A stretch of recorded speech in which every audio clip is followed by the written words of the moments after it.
Good morning, everybody. It is Monday, May 11th, and we are standing out here in the Rous Vineyard in Lodi. And here to talk about what is going on is the man himself, Mr. Craig Rous. Craig? Good morning. Yeah, we here in May, early May, we've got what's called bloom going on. All the little grape flowers are opening up and being pollinated and formed into grapes. But that's happening right now. We also are doing what's called weak shoot removal. And that's where you take all these little shoots that aren't really supposed to be there, and they're just a drag on the vine's resources. You take them off. And you open it up a little bit and get a little more sun on the grapes. Makes everything grow a little bit easier, and you get better flavors and colors and such. So what you're doing is removing these right here. So these, some people call these suckers, but they're just weak shoots. You just take them off by hand. It's really easy.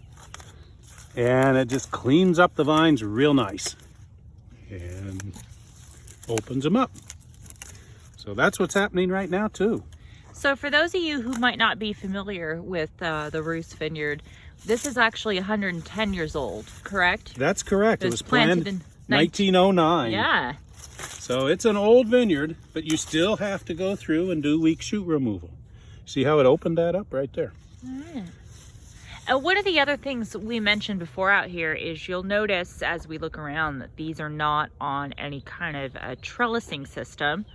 Or for those of you who might not be familiar, a trellis is kind of the wires that they set up to train the vines to grow in a certain way. So Craig, what is the reason that these are not trellised? I'm sure there's quite a few. Well, these were planted in 1909, and they didn't have machines to do harvesting or any labor savings at that time. So everything was done by hand. They were planted, this is called head train, where you had a stake. You put the vine in the ground and it grew up, and you trained it on the stake. And that's all they had back then. So everything was done by hand. Of course, nowadays, hand labor is very expensive and labor is very difficult to find. So everyone is going to machines now. So this is a real relic of the old times when everything was done by hand. So it's a very expensive process to own and farm head-trained Zinfandel vines.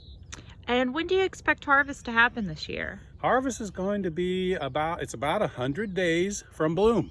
So we're looking at early September. So September 10th, something like that. I mean, today's the 11th, so about 90 to 100 days. All right. So we'll get one more close up to show everybody what's happening. So what you're seeing here is actually the 2020 vintage of Rous Zinfandel. Right there. Those guys right there, those right little there. Tiny flowers are very, very small. Coming to your glass in a few years here. All right. Cheers, everybody.